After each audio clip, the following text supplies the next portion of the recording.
The first time Lena saw the doll, it was smiling at her from the dusty window of an old curio shop on the edge of town. She had been walking home from work late that night. The streets quiet, the air heavy with fog. The doll caught her attention because of its odd face-wide, sharp-toothed grin, oversized ears, and eyes that seemed too alive for painted glass. It wasn't cute. It wasn't even pleasant. But there was something about it that made her stop and stare. The shop was closed, its windows cluttered with forgotten toys, porcelain figurines, and antique clocks. Yet the doll looked strangely out of place, as if someone had set it there recently. Its pale body glowed faintly in the dim light of the street lamp. She felt a strange tug inside her chest, like the doll was calling to her. The next evening, she returned. The shop was open this time. A bell tinkled as she pushed the door, releasing a wave of stale air mixed with the faint scent of mildew. The shelves were stacked high with old items, and the dim light made the shadows seem deeper than they should. The shopkeeper, a frail old woman with hollow cheeks and eyes sharp as pins, shuffled toward her. "You saw it yesterday," the woman said, voice dry and crackling. Lena froze. "Excuse me." "The doll," the woman whispered. "It chooses who sees it. If it called to you, then you can take it. No one else has noticed it for years."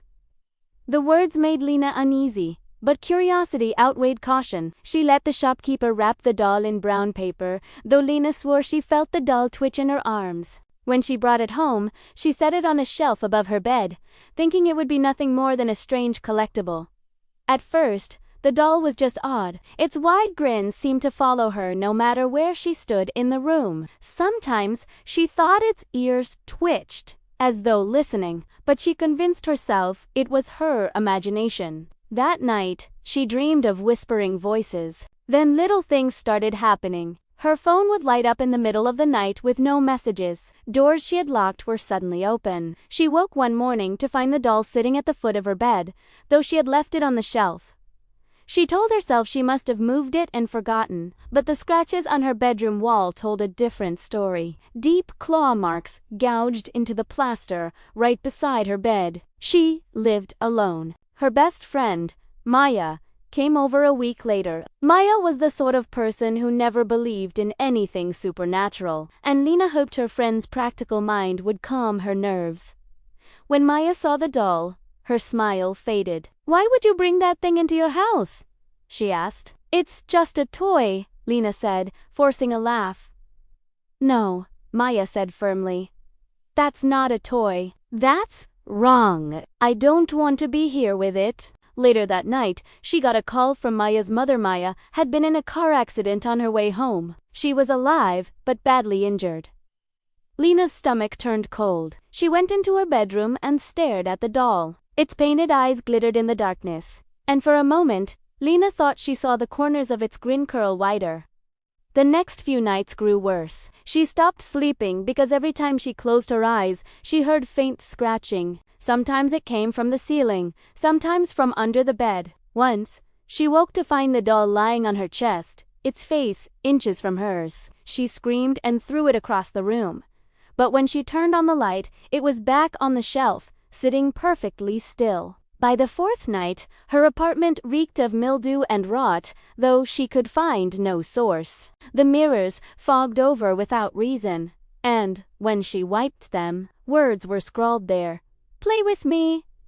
She tried throwing the doll away. She carried it out to the dumpster, shoved it deep inside a black trash bag, and hurried back upstairs. Relief washed over her until she opened her door and saw it sitting neatly on her couch.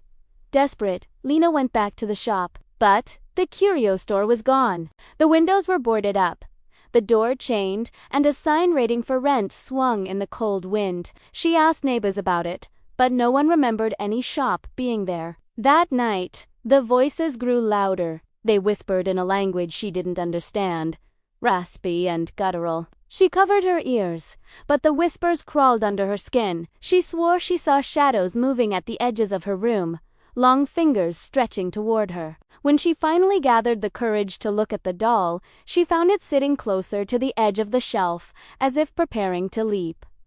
Days turned into a blur. Lena stopped going to work.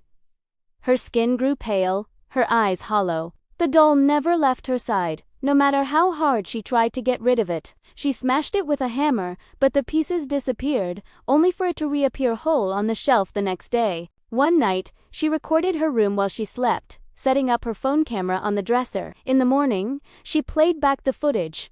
For the first few hours, nothing happened. Then, at exactly 3:15 a.m., the doll moved. Its head turned slowly toward the camera. Its grin widened until the paint cracked at the corners. Then it crawled down from the shelf on all fours, its limbs bending wrong, joints popping. It climbed onto the bed, leaned over her sleeping face, and whispered something directly into her ear. Lena screamed and dropped the phone. The doll was back on the shelf, still smiling. That evening, Lena decided she couldn't live with it any longer. She packed a small bag and drove far out of town, deep into the woods. She dug a hole and buried the doll, shoving dirt over its grinning face until it was gone. For the first time in weeks, she felt free. She drove home, exhausted but hopeful. She showered, made tea, and sat on her couch, breathing deeply.